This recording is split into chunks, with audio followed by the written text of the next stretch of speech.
Mason Brill. And we are the founders of SweatGuru. Our journey to SweatGuru began in 2009. Elise and I were running a successful fitness business in San Francisco. Oh, excuse me. Hannah, you owe me 20 bucks and a lap. Take a lap. Let's get back to business. So our real pain points were actually in the business of managing our business. We were using Excel spreadsheets and text messages to operate our entire fitness business online, our entire business. And as you can imagine, trying to track who paid, when they paid, how they paid, who came to class, who canceled on class, that way was a total headache, a nightmare, a disaster for me. And the more we talked to people in our community about the problems they were having running their fitness businesses, the more we realized our back office problem was not just our problem. So we created a solution. And we built SweatGuru. SweatGuru is the first online marketplace that connects people around fitness classes and experiences. For fitness professionals, it's a complete back office solution, including CRM, payment processing, online schedules, marketing, and analytics. And for consumers, it's a super easy way to discover, book, and share fitness online. And it's one place to track and manage all of your fitness experiences. So we're going to take a minute to brag. Right now, we've raised $500K from private angels. We've won a few awards. Thanks, Tech Cocktail. We have currently 80 private beta customers in our target markets, which are San Francisco, New York, and LA. And we want to take a little pause here because we've learned a lot of lessons since we've been in this private beta, and they're very interesting and taught us a lot about sort of where we're going next as we get ready for our public beta launch next week. The first is marketing. Our customers are super eager for new ways to market their business. The second thing we learned, and really it was a confirmation, that our customers are really lacking the tools they need to run their back office. And lastly, we'll get into this in more detail later, is that we've been able to acquire these 80 customers very quickly, and we've realized the potential and the power of the online community that we've created, which we'll get into. Yes. But first, let us tell you a little bit about who we are and why we're the right people to take on this problem. Jamie and I are great partners. We've been running businesses together since we were 9 years old. Our first business was a potpourri stand in our neighborhood. Lemonade is for fools. Lemonade is a total Me Too company. So we've been innovating for a long time, since we were very small. But our innovation didn't stop at potpourri stands. Actually, what we didn't tell you was during this time we were running a successful fitness business in San Francisco, we were experiencing those pain points I talked about. We were growing and we were like, we got to do something about this. We quickly launched a website, and shortly thereafter, a community of fitness professionals, athletes, and fitness influencers just like us flocked to become part of this community. We currently have over 3,000 and growing brand ambassadors around the world.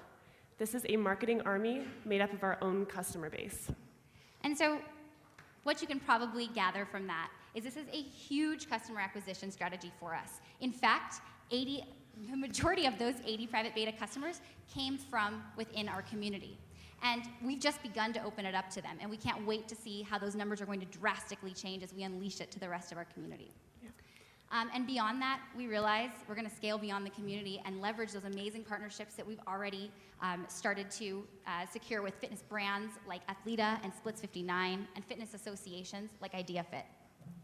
As you can see, we are deeply ingrained in this industry. We're already speaking at the relevant conferences. We know all the influencers. We are influencers. And we are just uniquely poised to take this industry by storm, and we hope you guys are all along for the ride. So with that said, let's get sweaty, y'all. Thank you.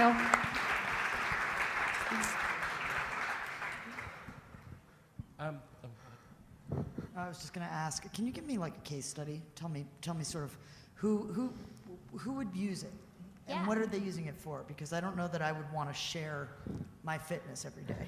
You know? Yeah, great. So we can start on the provider side, and then we'll talk about the consumer. So on the provider side, actually a great case study, one of our beta customers in San Francisco, her name is Christy.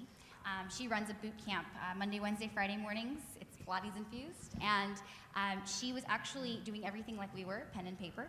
And when we came to her, she was like, oh my God, I need this. So now she runs her entire business. She has no website on SweatGuru, which is great. So that's how one case study she's using it. How consumers can use it. You can actually manage and track your fitness. You don't have to share anything. You just get to see what classes you've purchased. So if you're like me, and excuse this, but I'm a little bit of a yoga whore. I tend to go to studios all over San Francisco. And the thing that I hate the most, and this happens to me all the time, is I'll have class passes that I purchase for 10 classes, and then I walk in and they're like, you had 3 classes left, but you let it expire. So in SweatGuru, it would manage that for me. It would say, hey, that pass is about to expire, you should go and use it. And you don't have to share anything. Well, thank you.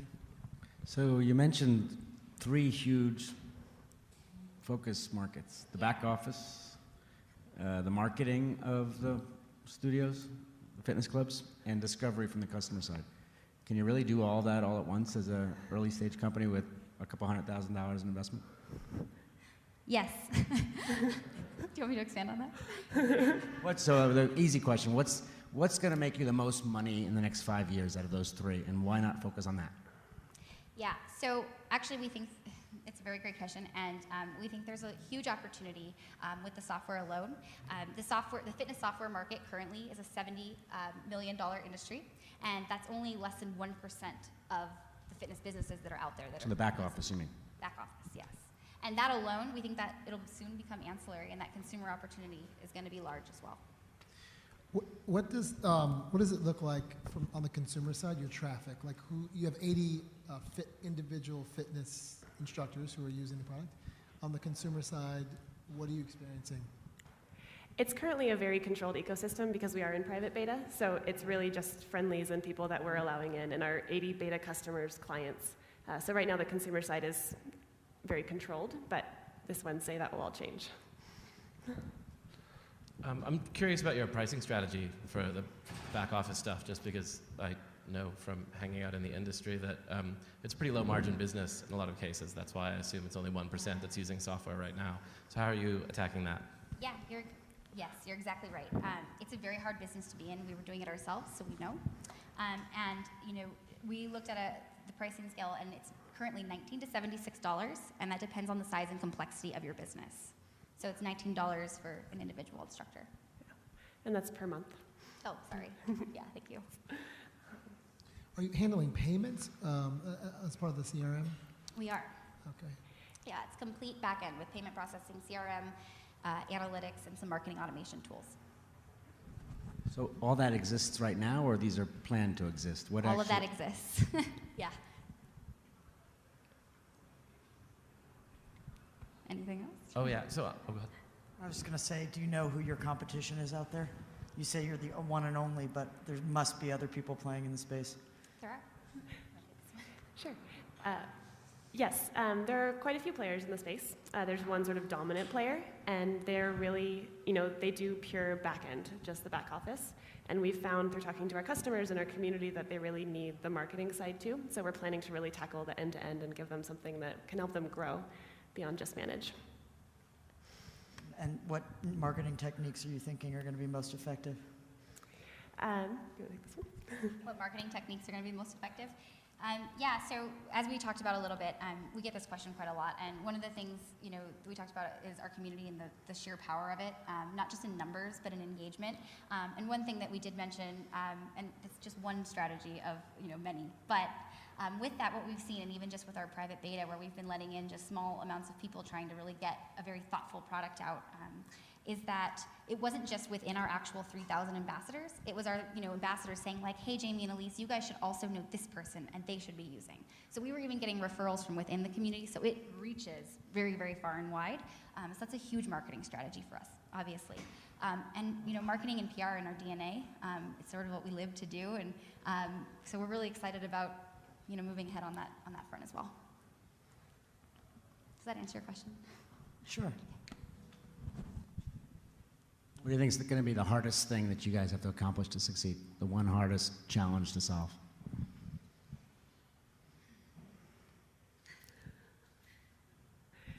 I like asking good questions. That's a great question. I'm like, the one hardest challenge.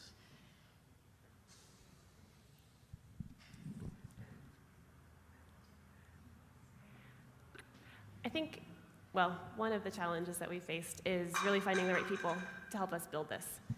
Jamie and I are lucky that we have each other. We're actually cousins, and so we've been doing things together our whole lives, and we work really well together. But building the rest of the team, we now have an amazing team in place, but getting to that point when you're still young and or your business is young and you still have to prove yourself was challenging at first, but we overcame that. Yeah, I mean, to be honest, I think the biggest challenge is really the chicken and egg problem. And, you know, we're going to keep tackling it one chicken and one egg at a time. Is there anybody who's advising you that you really, I think, has contributed greatly to forming the business? We don't have any formal advisors currently. We'd love some if anyone wants to volunteer. But we have a lot of advisors in our network. You know, we're in San Francisco. We're in the hub of everything, and we both have very deep networks. So we have a list of people that we've been leaning on for support and guidance through this process. Congratulations. Thank you.